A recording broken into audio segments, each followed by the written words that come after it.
Hey guys, so today I got this Starbucks venti cup. I'm going to be showing you how to bling out this lid into a Jack Skellington face. So we got our lid right here and we are going to begin by filing it down because we want to make sure all those rhinestones stick on. So go ahead and file down the sides also because we are going to bling them out. So this is how it should look once you are done filing it down. You see how it looks compared to the cup?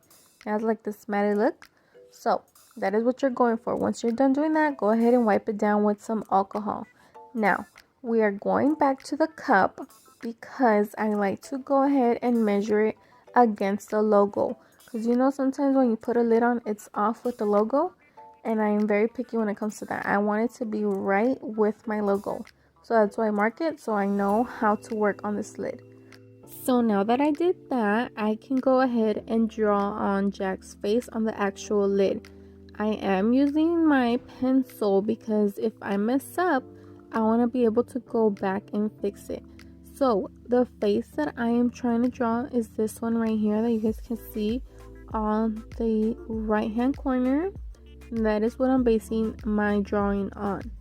So take as long as you need because you want to make sure that it is nice and even and neat. So go ahead and erase as much as you need and take your time. So once you're done with the eyes and you are satisfied, go on to the nostrils. It's just two little ovals and then you can move on to the mouth. I am not worried about it being so perfect because it is Jack Skellington and he's not a perfect character. The whole thing is Halloween, and it's supposed to be a little scary. So I'm not worried about perfection.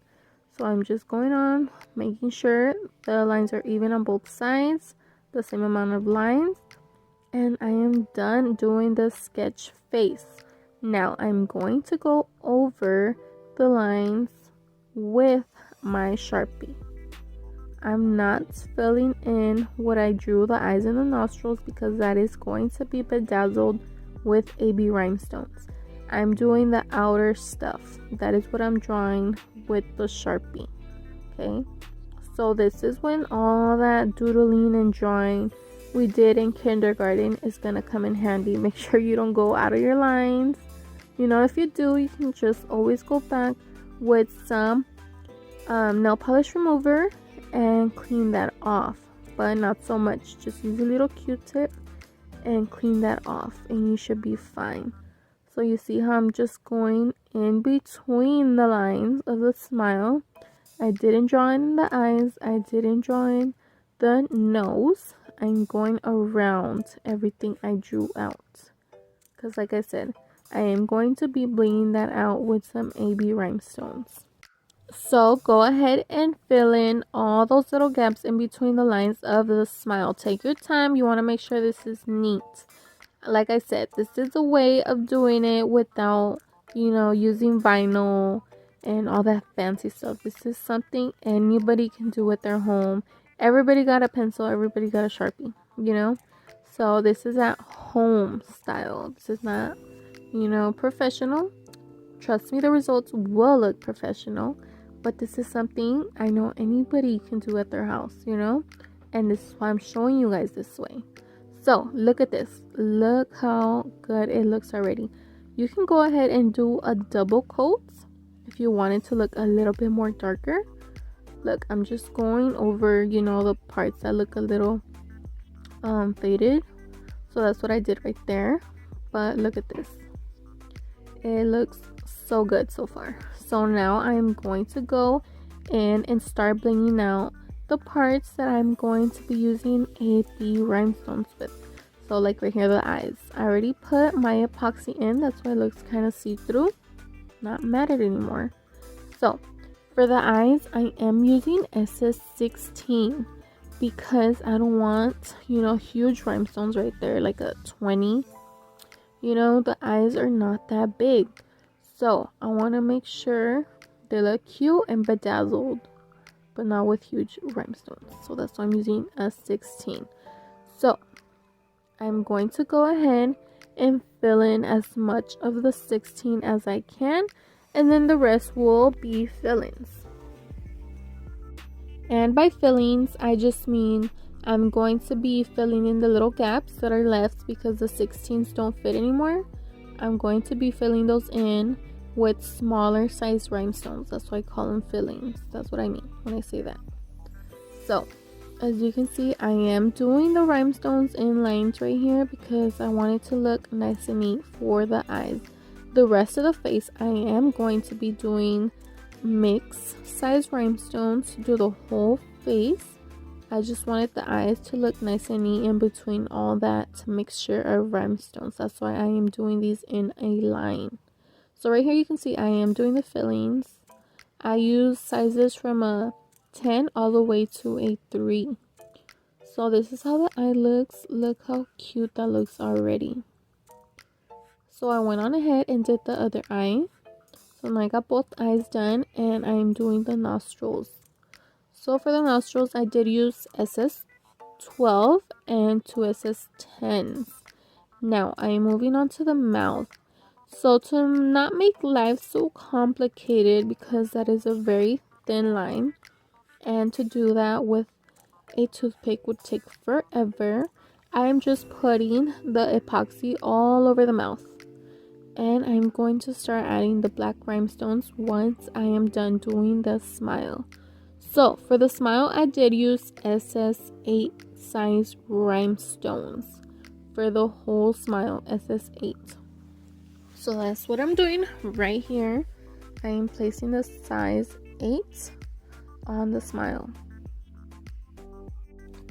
So for the smile, I am using all the same size because I want it to look nice and even. I don't want no big rhinestones here, small rhinestones there, because it is a smile.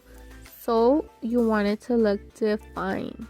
Even if the lines are not nice and neat, because it is, you know, how the Jack's face looks, but I still wanted to have a neat style look. So now I am going in with the black rhinestones and filling in those tiny little gaps in between the smile lines with the rest of the epoxy. So you see, instead of making life, you know, hard, just filling in that tiny little line of epoxy, I can just do the whole smile and begin doing the fillings with the black rhinestones. So now that we are done doing all the AB rhinestones, doing the whole Jack face, we can go in and start filling in the face with the black rhinestones like I did with the smile. So like I said, I am using a mix of size black color rhinestones to do the whole face. I put my epoxy working in sections because, you know, I only have a certain amount of time to do this and I don't want my glue to dry out. So work in sections. If you are using epoxy, you know how fast you work and how much you can do in a certain amount of time. So time yourself. That's very important.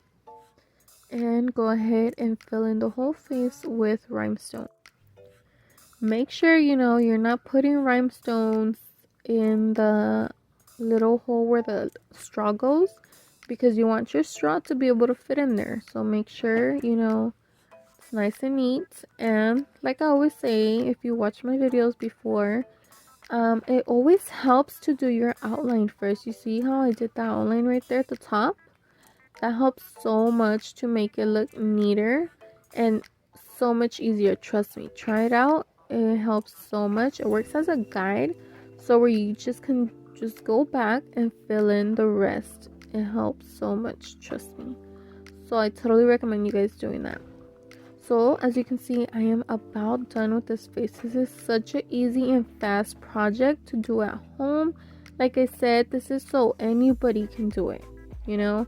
And if you don't have a Sharpie or pencil at home, you can just go to Dollar Tree. I mean, super cheap to do this lid.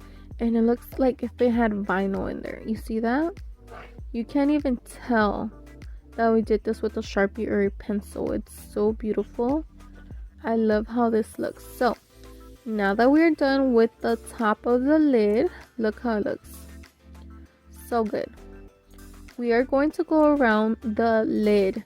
So for around the lid, I did use just size SS20. I didn't want to deal with the, you know, tiny little rhinestones and doing mixture of size. So I just went in with the size 20 all around the lid. So that is it, guys. I hope you guys enjoyed this video. Look how easy and professional this came out. Anybody can do this. I hope you guys enjoyed this, and I'll see you guys in the next one.